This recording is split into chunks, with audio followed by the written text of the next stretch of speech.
Which of these circles looks larger? If you answered this one, don't be surprised. Most people's eyes and brains will make it seem so.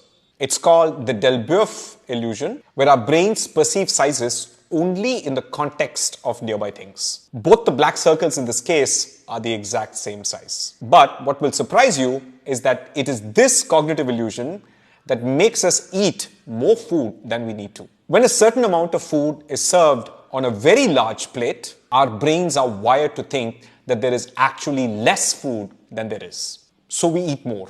Likewise, when we eat from a small plate or bowl, we unconsciously think that there is more food than there actually is. So we eat less. This is why in a restaurant, a plate at the buffet is always smaller than the plate they give you for a la carte.